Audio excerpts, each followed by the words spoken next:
Good evening, everybody. Thank you for coming tonight to our OCNA meeting. Tonight we are very fortunate to have Michael Gossman, Assistant City Manager, and Jayme Timberlake speaking tonight. Michael will be discussing Measure X as well as anything else that's on his mind. And without further ado, thank you. Good evening. Thank you for that introduction. Appreciate it. Again, Michael Gossman, Assistant City Manager. One thing, I don't know if you guys knew this, but they were trying to make this into a haunted house this year, but the city wouldn't give them a permit. It didn't meet the minimum scare footage. Oh. That's the best it's going to get. I'm here really to talk about Measure X. I am not here to, explicitly, I'm not here to tell you how to vote, how you should vote, what to think of it, but I was asked to come and provide information on the existing half-cent sales tax known as Measure X, as well as the forthcoming, on the November 5th election, our city council did place a ballot measure to extend, not increase, that existing half-cent sales tax by 10 years. So the existing half-cent sales tax, I'll talk to you about that for a little bit. That was voted in by the voters of Oceanside in 2018, and it went into effect in April of 2019 for a term of 7 years. And that term ends in 2026. So you might ask, well, why did City Council place it on the ballot for this year? And the reason for that is sales tax measures have to go on a general election. They can't go on, so they can only go on even years, essentially. So if we waited till 2025, it wouldn't go into effect until after there would be a lag and there would be a break. So the things that the current Measure X pays for, primarily infrastructure, public safety, and homelessness. Infrastructure in the form of a new fire station 1, the existing fire station 1 dated back to, I believe, the 1930s. It no longer really could sufficiently hold the apparatus that Oceanside requires and the technology has come to require. They could barely shoehorn. For instance, they couldn't get a ladder truck in there. And that's the area where we might need the ladder truck most, right? So that was too bad. And so they built a new fire station 1, and it's state-of-the-art. It's what we want our first responders to have. And that was constructed and finished this year, so they're working out of that facility now. Measure X also paid for a fire training tower that you may have seen, and that is also a state-of-the-art facility that allows us to train our first responders to save lives. Other infrastructure, we've paved over 500 lane miles of roads around the city, and we continue to do that. You'll notice Oceanside Boulevard, for instance, a good portion of that's done, but there's been a lot of paving and repaving done all throughout the city. We are putting money aside to replace the Pierview Bridge. Without Measure X, I would say that we would have no money set aside to replace Pierview Bridge, and that will need to be replaced because that is in sore need of it from a infrastructure safety standpoint, and so we're in design phase for that now. It's also paying for the design of a Buccaneer Park remodel, so to speak. So there's a lot going on in infrastructure. In the public safety world, it pays for additional overtime for police officers to do a lot of enforcement downtown and throughout the city, but primarily places where we're seeing an increase in crime, we're able to deploy officers there on an overtime basis, paid for by Measure X. We also added a homeless outreach team. Prior to Measure X, we had 1 homeless outreach team. We now have 2. And we are working successfully. I know that homelessness continues to be a problem, but our ability to clean up encampments has really gone up exponentially in the last couple of years. And really proud of the work that the police department, our code enforcement department, and they also use social workers that go around with them. Because the one thing that our homeless outreach team does is it really focuses on getting people matched up to services so they can eventually get off the street. Now, most people in that situation, for whatever reason, decline those services, but we found that through persistent outreach and discussion with them, we do get people to come in, we link them up with our navigation center, and we have successfully housed folks through that program. In addition to homelessness, there's public safety, there's the Community Services Officer program was started up in the police department, and that is underway. We've also done a lot in technology and equipment to outfit our first responders in a way that allows them to leverage the existing staff that they have. We've really focused with Measure X in not adding staff. We have had to add a couple of positions, but for the most part, we're not adding positions that would be pensionable or PERSable. We don't want this money to go to that. We already do pay a lot of general fund to that, but Measure X does not go toward that. I think that's really important for the voters to understand. The last thing I'll mention about the existing program is that we found in our discussion with the community during the outreach for the 2018 vote that people wanted to know that there was accountability and transparency. So what we've done with Measure X is we've created a citizens oversight committee. It's a little different than an advisory committee. We have a lot of advisory commissions and committees that hear from staff or hear from the public and then provide that feedback to the council, but it's really just that feedback. The oversight committee actually has the ability to approve or disapprove spending plans, and we've never spent any Measure X money that we did not take through that citizens oversight committee. We feel that commitment to transparency is really important. We also have a separate audit done solely on Measure X funds to make sure that they're being expended appropriately with the right safeguards in place, and we take that to the citizens oversight committee as well. So as I said, what's on the ballot in November is a half-cent, an extension of this existing half-cent sales tax that would go forward for another 10 years. We are looking to expand that programming as the revenue grows and we're able to find grants and other programs, because that's something we're really focused on. For instance, Fire Station 1, we had enough Measure X money to pay for it, but we were able to get a $3 million grant from the DOD. That offsets Measure X, and we can roll it right back into other Measure X programming. So some of the ways that we've expanded it and look forward to expanding it is through youth programming and gang intervention, and we're looking to expand it into sand replenishment coming forward with if the voters choose to renew it, a portion each year, and that would go towards sand replenishment, which is, I'm not ready to segue yet, but it's a great segue into that. So I am trying to think if there's anything else I wanted to add. You know, we have a website that talks about the things that it's being spent on. It is additive. In other words, we didn't supplant or replace any general fund monies with Measure X. So we had a hot team. That's a little duplicative because it's a homeless outreach team. So if you say hot team, it's like saying ATM machine. I get hung up on those. Anyway, we added a second hot, but we kept the general fund monies in place for the original hot because we wanted to be honest and say, look, we're not taking anything away from general fund. The reason I say that is, if Measure X is not renewed, people often ask, well, that's $20 million. What are you going to do? How are you going to fill that gap? And the answer is actually easy to say, harder to do because of the impact. But the reality is just all of that would go away, and we would go right back to where we were prior to 2019. So the second hot would go away. You've probably seen there's security guards that we partner with Main Street Oceanside in the downtown area. That would go away. The additional money for paving would go away. The additional for traffic calming. In fact, the only money for traffic calming in the city comes from Measure X. So the traffic calming program would completely go away. The CSO program would go away. The EMT program would go away. We would have the infrastructure that we built, and that's great because that will help us in the long run. But any future infrastructure, we would just have to either find another plan to fund that, or it would just go to the back burner and we wouldn't fund it. So that's sort of where the choices are, and I'm here to answer any questions if you have it, if I missed anything. So I'm thinking, okay, so the X money isn't considered part of the general fund.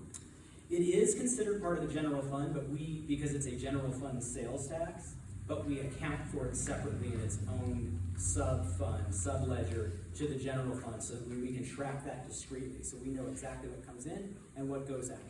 So the general fund, then you have all the other tax collection revenue sources. Yes, The general fund. primarily property tax, sales tax, TOT, yes. And if we were to look, where do these monies go, then we'd have to go to the treasurer for instance, and ask him, what money you spend on the roads, what money you spend on the police, what money you spend? Yeah, I think that the best place to go for something like that would be the consolidated annual financial reporting that our finance department does, and that lays it out pretty well. We do that every year. It's audited by an external auditor. That's something that we would have to do for just as being part of government. You've got to develop annual financial statements, and that's the best place. And within there, you would find a section for Measure X that would say, oh, and this is what Measure X is paying for as well. And so the Measure X funds are focused just on these particular projects? Yes. So we can't, You can easily, yeah. federal government does with Social Security, say, oh, no, this is wrong. Yeah, 100%, yeah, and it's, in fact, there's more transparency around Measure X in a sense, because we actually plan, now it's a plan, not a budget, but we plan for the full, so this was a 7-year sales tax, we planned for the full 7 years. So a voter in 2020 could look forward all the way to 2026 and say, oh, what are they planning to use those funds for? Now, the expenses come in differently some years, the revenues come in, and we are constantly tweaking that plan, but it's always there, being reviewed by the Citizens Oversight Committee, then by council, and then by council again, so, yeah. Can I ask, is there, Oh, Did you say the pier is gonna be replaced or the bridge? the bridge, just the concrete portion of the bridge, It goes from Pacific Street to the yeah.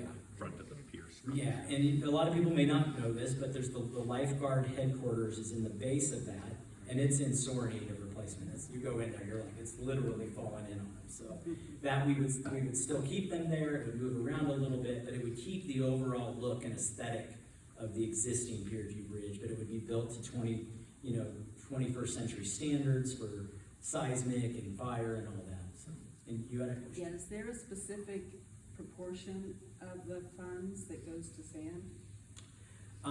Well, I haven't developed a spending plan that includes sand yet. That would be done after a renewal, and we would start looking in 2026 to start doing that. It really depends on how much we have forecasted in terms of revenues. I would like to start it at a certain amount and then keep ramping that up, and I want to say I'd like to start it around a smaller amount because it has to fit with all the other things without taking anything away, but a couple $100,000, and then ramping that up over time. So that way, I think the real key is it's important to have as much as we can for sand. Jayme would attest to that, of course. But it's more important, I think, that you have a stable, regular source that when opportunities come along, you can say, yeah, we have a funding source for that, and this is what we're going to use it for. Does that? And on that line, does it make it easier to do grant writing when you say, look, we have a stable source of what we're funding, that like city council put into the budget, and then if Measure X piggybacks along that they can say, look, our city is guaranteeing that they're Yes. paying attention to this. Yeah, space. both the federal and the state really like to see that you have skin in the game. Right. So our ability with the DOD to get that $3 million for a $17 million Fire Station 1 was really contingent on if we just went to them and said, hey, we've got this idea for a fire station, $17 million, can we have it please? They wouldn't give us 50 cents, right? But when we go and we say, look, we actually already have the money for it, but we think this is a good fit, this is a good opportunity, it fits with your grant, and we've got skin in the game, that's how you pull it in. Having shovel-ready projects that you have funding for. I remember there was a figure about how much the Measure X accrual came from visitors versus. Yeah, thank you. I meant to mention that. Perfect. Yeah. So yeah, a lot of people don't realize this, but 63% of this Measure X sales tax actually comes from outside visitors and business spending outside the city. So we get, as residents, we get a lot of bang for our buck from it. And I think that's fantastic. So I'm trying to think if I missed anything. But again, I'm not telling you how to vote. If you don't like safe streets, I mean, no, I'm just kidding. That's a joke. All right, I guess that's it. Thank you. Thank you, Michael. Thank you again. I do appreciate it. See you later. Thank you, Michael. Thank you for the information on Measure X. Vote as your conscience feels. Our next speaker is Jayme Timberlake. She's works with the Beach program at City of Oceanside, and she's here to talk about sand replenishment.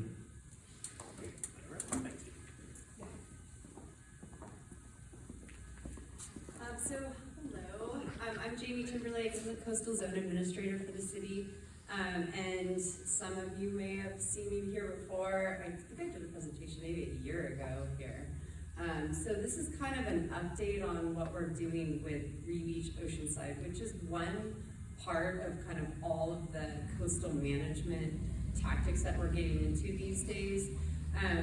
The city hired or created my role about 2.5 years ago, and so it's a pretty brand new position still. And I work with Michael, I work with Jonathan, I'm in the city manager's office. That's where my role resides. But yeah, still developing the program, still trying to kind of understand all the dynamics here, but at the same time, we're pursuing some pretty important projects, and one of which is called the Beach Oceanside project. By a show of hands, do you know about this project? Excellent. Okay. So I won't spend too much time on the background, if that's okay with you, because I did make sure I had background information. I'm going to do it this way. Okay. But I'll just go really briefly through it. So basically, Beach started with a feasibility study to kind of figure out what are the issues in Oceanside. We're seeing the loss of sand on the beach. There's some dramatic loss in some parts. There's some accrual in some other areas, and there's Harbor Beach, which continues to sustain sand. So what's happening with all this? So in 2020, the city said, okay, we really need to figure this out. The Army Corps of Engineers has kind of promised that they'd come back and fix these issues because they built the Camp Pendleton Boat Basin in 1942, and that caused a lot of our issues. But they have kind of continued to kick that can down the road. I still work with them on a weekly basis, sometimes even more. I talk with them even more than once a week. But they're still trying to understand. It's really hard to say this with a straight face, but they're still trying to understand how to create this study and figure out the study on what the issues are. So in 2020, the city said, we're just going to do this. So I wasn't part of the city at that point, but I was following along as the coastal administrator for Encinitas, just checking, making sure everything's going well up here and seeing how it went. And so the study really came to these conclusions that Oceanside shouldn't be just relying on the harbor dredged sand for beaches because it's really fine grained, so it leaves our beaches really fast. The Oceanside coastline should be nourished with a beach sand that is higher grain size, a higher quality sand. And then the study also came to the conclusion that Oceanside, this coastline has such a straight coastline. There's no topography, there's no coves like Laguna or no headlands like Dana Point. And so we have this straight coastline, which means sand really leaves our shore fast. We're also exposed to north and south swells, and so we're constantly having to deal with that wave action on our beaches, which is great, which is why we have such an excellent surf community. But part of that surf causes the erosion too. So the other conclusion from this feasibility study was that we need to try and figure out how to retain some of the sand. At that time, retention really rattled some folks up, mostly to the south of us, because retaining sand to them meant they were going to have less sand on their beaches. And so when I started, there were several cities who had made resolutions against our efforts to replenish our beaches and retain some of that sand. And those resolutions still exist today. They're still present on the books. they haven't rescinded those resolutions. However, it did kind of make the city pause on how we were doing that sand retention. The city hired their coastal administrator, which is me, and now I'm working to kind of change how we're going to retain the sand. And that is to do it in a really more responsible way, and not to do it with these kind of archaic old methods, which are called groins. They're just not very designed, and there's a lot more that we can do. So we did this in 2022. We started the Rebeach Oceanside project, which is, it started off with a design competition. And so we had many firms that proposed to be part of this design competition. And we didn't really offer very much in terms of a purse. So it was pretty interesting that so many architectural firms and design firms and engineering firms wanted to be part of this effort here. They were really excited to try and work out the issues on Oceanside's coastline. Those of the 36 different firms that came in, we asked them to partner up. So if you're a landscape architect firm, you should partner with an engineering firm and possibly with, a communications firm, and then partner up and be more competitive, submit some proposals. So they did that, and we ended up having 3 finalists, which are the ones that are up here now. And then they came from New York City, from the Netherlands, and from Australia. And so those were the 3 finalists that went through this 8-month-long design competition, and known as the Rebeach Design Competition. Oh, thanks. Yeah, it's probably helpful. So the whole kind of premise of the design competition was to restore our beaches here in Oceanside, retain some sand, provide multiple benefits with whatever the mechanism it is that you can come up with to do these objectives. And that multiple benefits part is really important because groins really don't offer that. We have a groin, it's called the South Jetty, and what that does is it retains the sand on the beach of Harbor Beach. I go out on South Jetty, but it's not exactly that easy of a walk out there. It's definitely not easy to fish off of, and I can attest to that because my son loves fishing, and it is just impossible to get your cast out too far enough. So it's not really a structure that provides additional benefits aside from just retaining a beach. And surfing, yeah, surfing of course is a definitely benefit from retaining the sand, and you can surf right off of the groin as well. So we asked that these design competitors come up with some creative solutions, and their solutions were to do a kind of a linear park that extended off of Buccaneer Beach, for example. That was kind of like similar to a groin, which sticking out like a park that kind of is perpendicular to the shoreline. The skate team came up with an idea to turn Tyson Street Park into dunes and remove or retreat the road, the Strand, back into the park a little bit more, and then that would have the west side of the beach with more sand on it. And then finally, the winning team had a design that consisted of an artificial reef and then these 2 artificial headlands that would act kind of like groins, but be very short. And so they wouldn't really reach out into the ocean and interrupt the coastal processes at play as much. It would just sort of speed bump and slow down the erosive forces. So not as much sand retention, but also allow sand to move back and forth, which it does in Oceanside. It kind of goes, we have south swells, and it picks up the sand and actually takes it northward.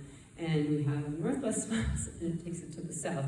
In other parts of San Diego County, it's not that way. Even if there is a south swell, it doesn't hit so much like in Encinitas, so they get a predominant direction of sand transport to the south.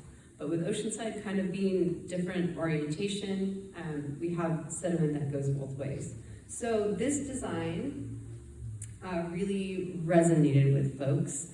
We had 3 public workshops that were pretty well attended, like 150, 200 people.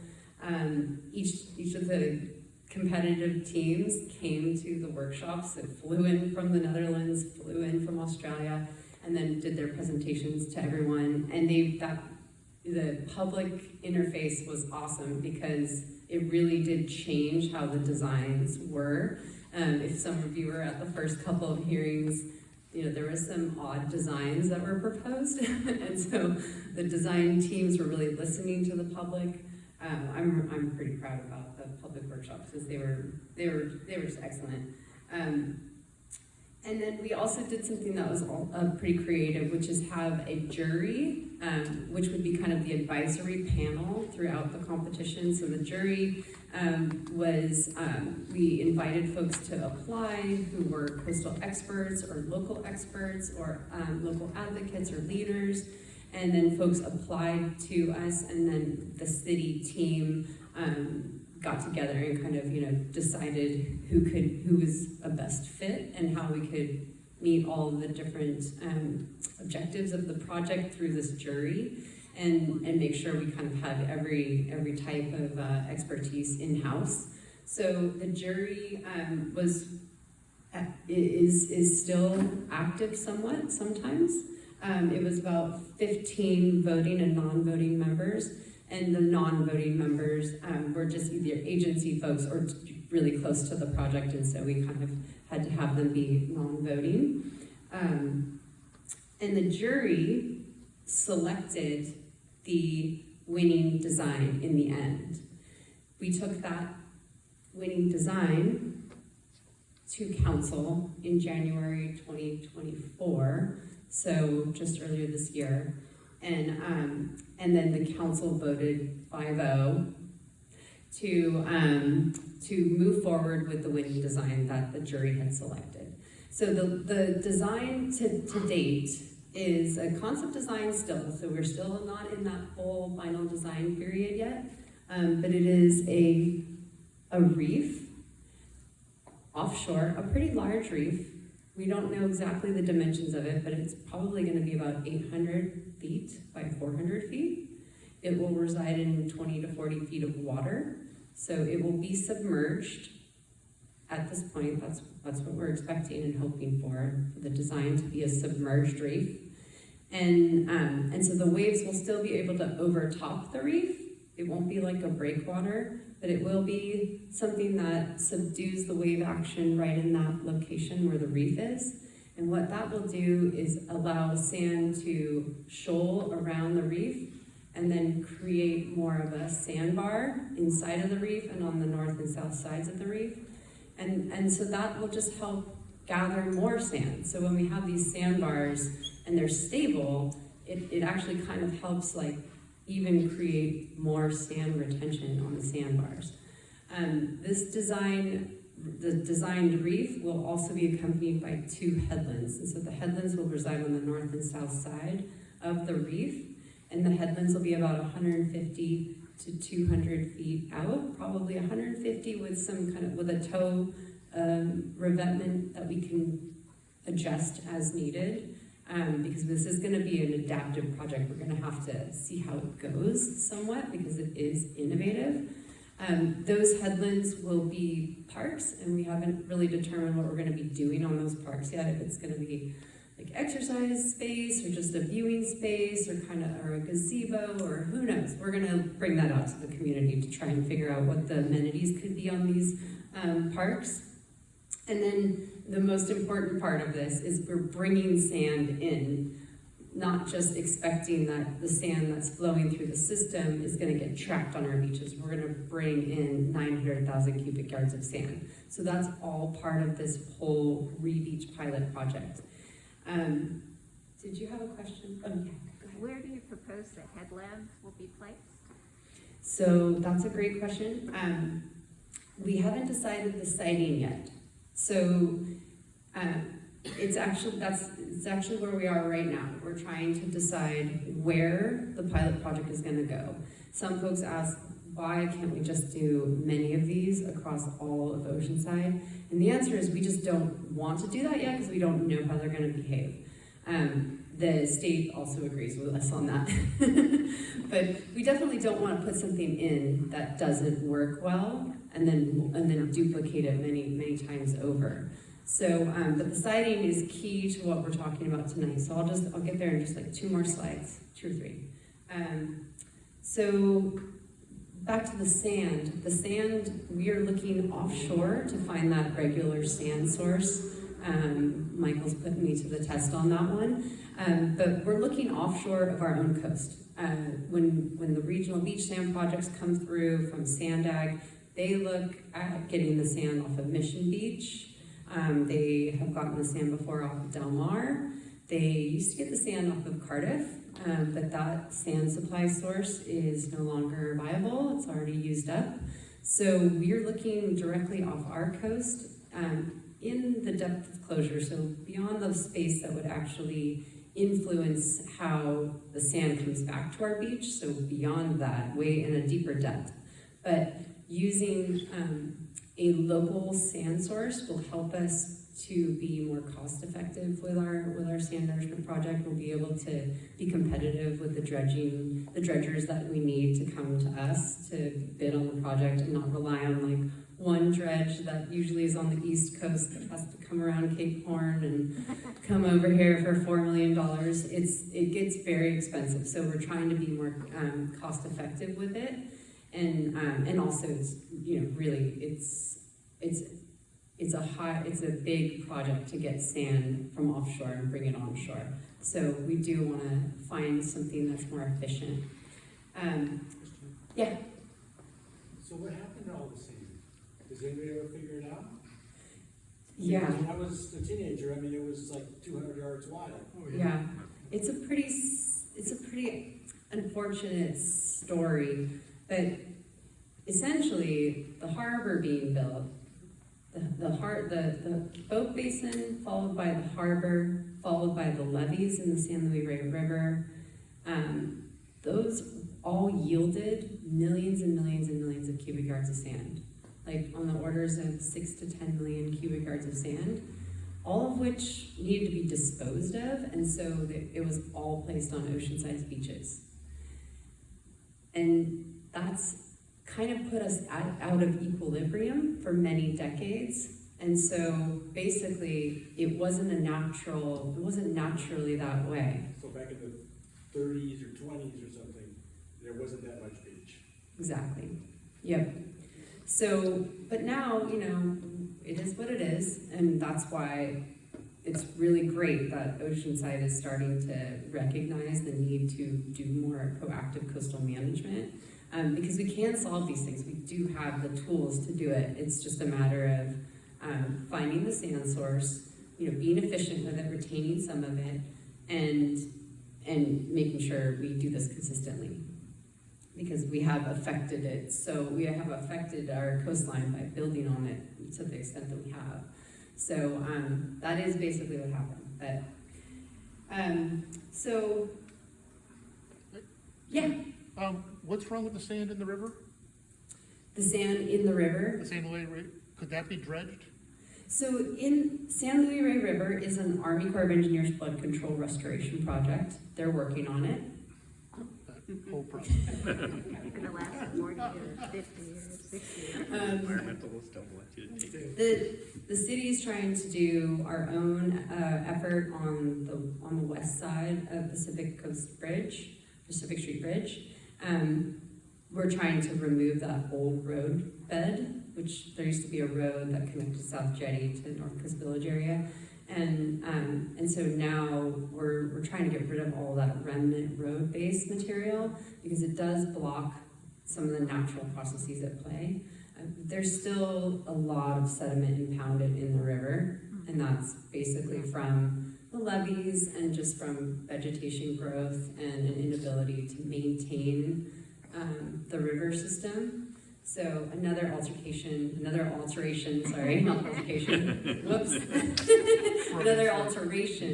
of our natural systems. And so, yeah, now we need to manage it. Yep. But it is good sand if you get to it. And it's so much healthier when it's open. Yeah. I live right in front of it. Yeah. Yeah. Yeah. So, so the pilot project, you know, right now, this is the design measurements. These are going to change. So once we decide on where we're going to site the pilot project, it'll be a time when all the engineers on the project put their heads down and we start doing numerical modeling and physical modeling. So we're actually going to take the reef, scale it, and put it in a basin. And these basins are highly technical with lots of sensors, and they're going to be monitoring how waves break around it. We do not want to affect our surf resources here. So we do want to make sure we're doing all the possible monitoring that we can do and modeling. So right now, this is the dimensions of the headland and of the reef, but subject to change.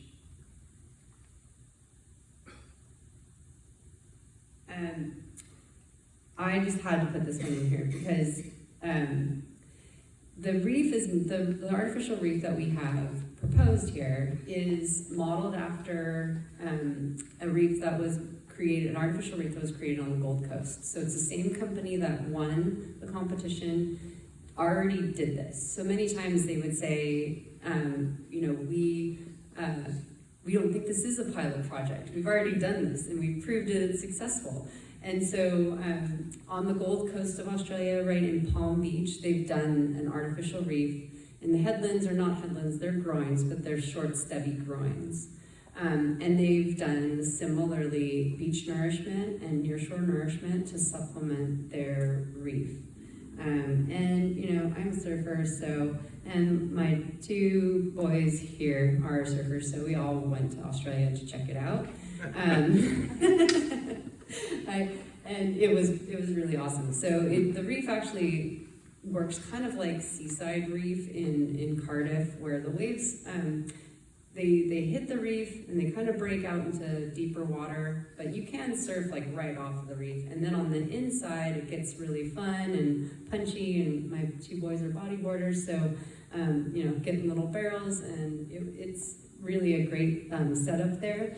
So I just wanted to make sure to show that this has worked. It is working. This in Palm Beach, some of these photos and some of the other photos that I've seen show it looking really similar to Oceanside, with a lot of exposed revetment and the water right up to the revetment.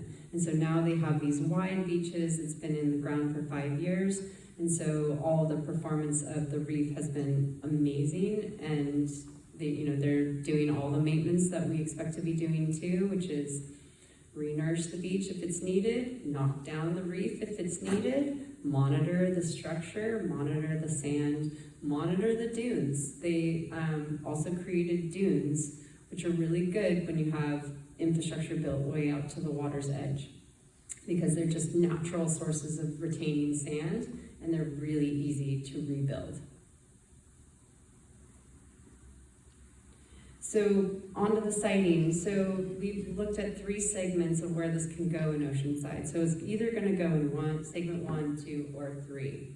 The project team divided up the segments according to natural breaks in the coastline and just kind of natural breaks in people movement. And we've always had the breaks be at public access ways, because we need to put the headlands at a public access way. And that's just for doing that multiple benefits and all the amenities that can be provided to the public. The project team really looked at a myriad of criteria to try and figure out which, within the segments, where should the headlands be and the reef. And this was really an engineering exercise, and also a look at public versus private infrastructure.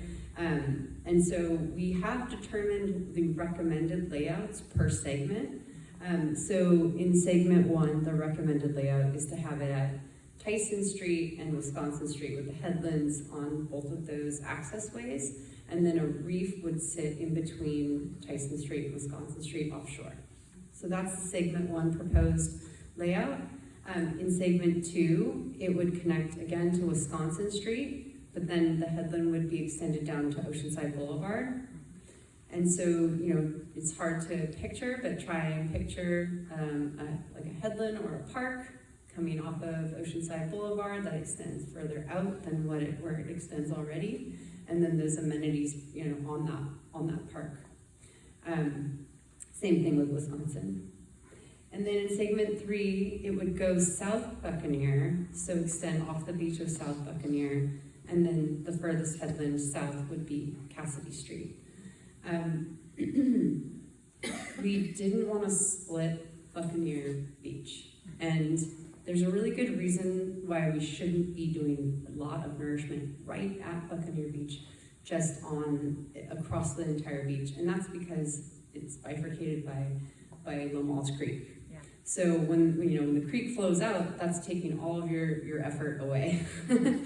So we tried to either have the headland be situated on the north side of Buccaneer, connecting upward, or on the south side of Buccaneer. And so in this segment 3, we recommend that the layout be at South Buccaneer, all the way to Cassidy with the reef in between. That's a shorter segment than the other 2 segments, but that doesn't mean that the benefits are going to reach outside of those headland areas. The benefits are going to be felt, I think, everywhere, because it's a lot of sand that we're proposing to bring to the beach. These are all the criteria that we've been looking at, and it seems kind of rigid the way that we're analyzing this, but that's because we're trying to be really subjective about it.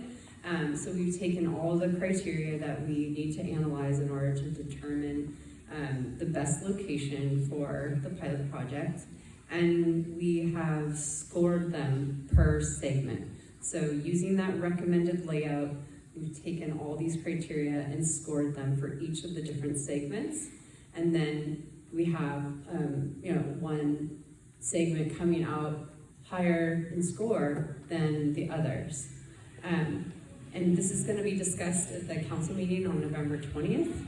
And so I recommend coming to that meeting in order to find out a little bit more about what that recommendation is, and then hear what the council has to say about it. Because the council will decide ultimately whether they feel that the staff recommendation is accurate, or that they side with the staff recommendation and with our criteria analysis, or whether they feel that there's something that we need to do otherwise.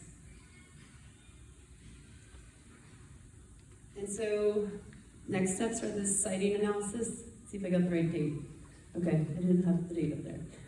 It's November 20th. It's a city council meeting. We were going to try and do a workshop that didn't quite work out with timing. So it's an actual city council meeting. This will be a general item, so it'll be discussed. We'll be doing a presentation about it, and there'll be a staff report that has a recommendation on where the siting of the pilot project should be for this first pilot project. And then the other things that are happening along with this siting analysis are we're going to continue the sediment investigation, so trying to still find the optimum place to get sand off our shoreline. We have done surveys, and we do have good sand offshore. It's just now putting a quantity on it and a mechanism of getting it out, making sure that the dredge, some kind of dredge can come and get that sand for our coast. But it is good sand, higher quality sand. So that was a really awesome find, and I'm really happy it worked out, because it was a little bit of a gamble, but hey, thus is all of this. So modeling is the next thing. Like I said, numerical modeling of how these rates are going to be designed. We kind of are going to lean into that first feasibility study. We did a little bit of numerical modeling during that feasibility phase. And then basin modeling, which is scaling the reef, putting it in a basin, seeing how the waves break around it. That'll all be after the siting analysis is done. Excuse me.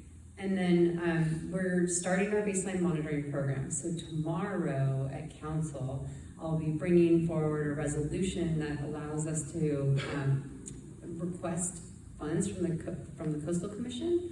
So we'll be asking the Coastal Commission to help pay for an extensive baseline monitoring program. It's about $1.2 million that we're asking for from them.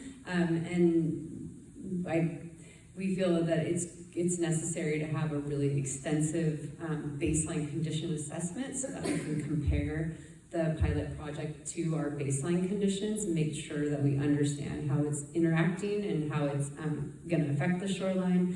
And so that baseline monitoring is really important. So we want the Coastal Commission to help us out with that, and I think they will. They've indicated that anyway. So, and then we're also doing an economics analysis right now, which I think is really valuable, and it hasn't been done before, on specifically beaches and oceanside, and it's really just, we're doing it to try and understand, what is the value of a beach? It's hard to put a number on it, and I don't really like putting the numbers on it, because I just find the beaches are amazing, and that's just my home. So, but we have economists that are looking at this and trying to determine how many folks come to our beaches per year. Do they come to events? Are they there for the surf? What are they there for? And all of this will help us kind of with that Measure X issue too, to justify how much money we need in order to create Green Beach Oceanside and maintain it. And then I can come to Michael's office and say, here, this is how much I need. Pay up. And so that's all for tonight, and I'm here to answer questions. Okay, now this isn't the only beach where the sand is gone. I mean, Encinitas, Lucadia, it's all gone there too, so what's their story? Yeah, so essentially, we, like all of Southern California, are experiencing a loss of sand sources. We just have kind of cut off our rivers from flowing naturally out and bringing us sand. It's not just development though, it's also regulations. There's a regional water quality control board. They make sure that our rivers are healthy, and sometimes having too much sediment in a river causes health issues with the river. So they've actually regulated somewhat on how much sediment can get into the river. And so, kind of all of these things at play have caused a lack of sediment flowing through our system now. And so that's also the case in Encinitas, it's also the case in San Clemente, that's the case in Del Mar too, just a lack of natural sources of sediment. And in San Diego County, we've done pretty good because most of our lagoons are still connected to the ocean naturally.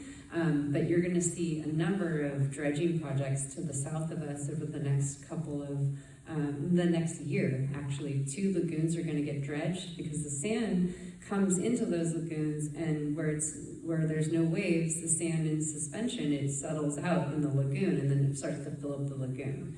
And so when you have that, that compromises the health of the lagoon and the beaches, and you have to go in and grab it and bring it back out. So we've done better in San Diego County than Orange County, but we still have trapped a whole lot of sediment behind walls and flood control systems, dams, you name it. Yeah. Mm-hmm. Is there any connection of the discussion of the segment 3 potential placement with the development of the redevelopment of Buccaneer Park? Well, do they talk to each other? We do. So, yeah, I brought some flyers today for the things happening at Buccaneer Park and the Inland Rail Trail, and that's because I'm part of the working group that works on all the Lomalge Creek projects, and so we do talk to one another. So if segment 3, if segment 3 gets selected, then we'll be talking with the project engineer and the project team for the Buccaneer Park Improvement Project. Yeah, good question. Yeah. A question about, I believe at one of the workshops, the Australian company was talking about a pipe that would pull, rather than dredging, be there permanently to bring sand up and to deposit it where up and down the beach was what they had explained. Is that something they're still thinking of, or do you use a dredge instead? Yeah, so the question was about, I think you're referring to the sand bypass system. So in Australia, not in Palm Beach area, but in another part of the Gold Coast, they use what's called a sand bypass system. And it is, it looks like a pier, and it kind of functions like a pier, but at the pilings, there is a mechanism for kind of pushing water into the sand and getting it in suspension, and then they vacuum it up, and then they pipe it to a place that is down coast or up coast, depending on which way the sediment's getting trapped. And that moves it from being a sink. So like You could see that happening at Harbor, which we used to have a sand bypass system there. The problem with the sand bypass system, the problem that we had with it was algae. It was a lot of algae would get caught in it because on the Gold Coast they have more coral, and so they don't have as much algae growth. And so their system, and they have a lot of sediment suspension, they have a lot of sand. It just flows out of their rivers, and it's really rainy there. So is a different system there. But here we have that loss of sand sourcing and that loss of sediment in our system. So really what was happening was at the sand bypass, we would get lots of clogging with the algae, but then we'd also just be piping water. So it wouldn't be enough sand to really run it and have it be efficient. And so what has replaced sand bypass is the annual dredging program that we do now. Yeah. The other thing was you mentioned resolutions. I remember reading about those. The cities south of us didn't want us to block the sand. Does this project, is the resolution going to make it difficult to get this project done? So part of the jury, we had 2 representatives from cities to the south. And so they voted for this project, and they were part of the entirety of the competition.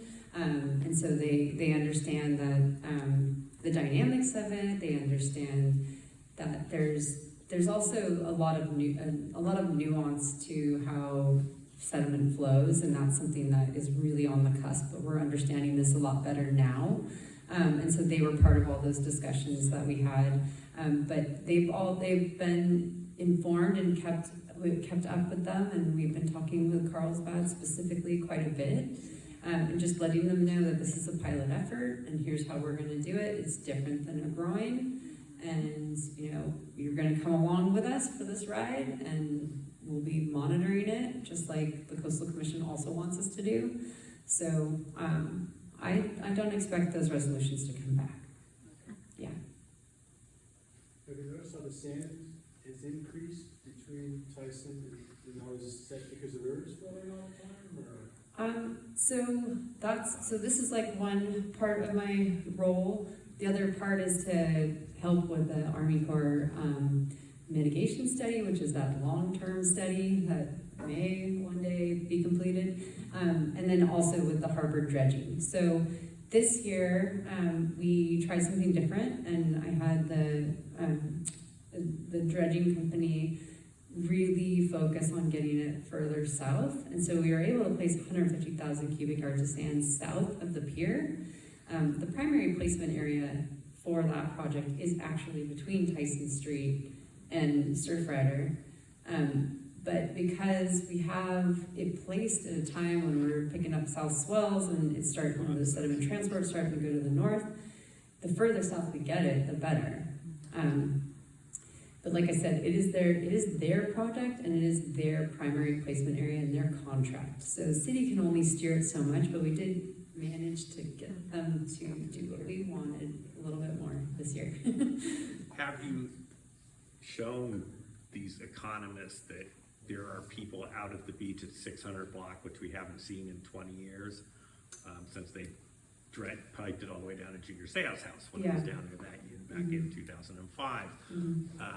So that it shows that if there is sand, people will utilize it. Right, yeah. And so as far as what we've seen over the past 4 or 5 months is that a lot of people are, as soon as you can get sand, all the way up to the pier and farther north, and hopefully that has been documented. Yeah. So show council and everything that, if you build it, they will come. Yeah, absolutely. Well, a lot of the economist data is coming from cell phone data. It really is like interesting how they track it. They do. And so that's what we're going to get our data from. So that they will be showing all of that, and we're also working with lifeguards and trying to hone in on a beach attendance program that will probably use similarly cell phone data, but it'll also do like tracking from the towers, which is what the lifeguards have always done. But we're redesigning that as well to kind of show that use and that importance of having that space. Yeah. The other thing that's happened is we had a really poor swell season this summer. So when they have limited, less waves, we have more sand pushing up from the sandbars that are offshore. They're still offshore, they're just they're a lot less robust than they used to be. Yeah. So, there's only one place to take pictures with your cell phone. There was one point where the set of stairs are, between Wisconsin and Tyson. The stairs going, you could put a cell phone, mount there. Yeah. And have people, that would give you the increase that was in that neighborhood of sound. Selfie spot there. Yeah. Awesome. Okay. Yeah, we'll do. And like I said, there's all these new mechanisms that the lifeguards are trying to utilize to track attendance a little bit better than just head counts on the beach. Yeah. You mentioned about lagoons, is one of those, thought about hopefully opening them, is one of them the Buena Vista? Buena Vista Lagoon is always we are always targeting getting that done. And when that gets done, it will yield 1 million cubic yards of sand. It will be a lot of sand because all those tules are really trapping a lot of sediment. Some of it will not be suitable to put on the beach and we won't want it. And we'll say no, thank you. Is there any progress on that? What's that? Is there any progress on that legal battle? The progress is all about grants right now. So we have grants to get us to a 65% design for the restoration work there. But that's just the design, and so we need to get beyond that to get to a full design, and then to permitting, and then construction. But kind of like Michael was saying, as soon as we have these plans laid out, that's when the granting agencies start checking us out and understanding that we're serious about this. It is a joint project though, so it's a project between the California Department of Fish and Wildlife, SANDAG, City of Oceanside, and City of Carlsbad. And the California Department of Fish and Wildlife is the lead on it, and so SANDAG kind of helps spur it along, but really it's a Cal Fish and Wildlife project effort. But I'm part of that. I lead that Joint Powers Committee as the staff, and so we never have anyone at those meetings. It would be lovely to see the public at those meetings, encouraging us to keep going with restoration. What would the meetings be called? The Joint Powers Committee, Buena Vista Lagoon Joint Powers Committee, we meet quarterly. It's on our webpage. So the legal battle's over? Yeah, yes. Okay. Yeah, press all that stuff. Yeah, exactly. Anything else? Thank you, Okay, Jayme. awesome. No problem. Anytime.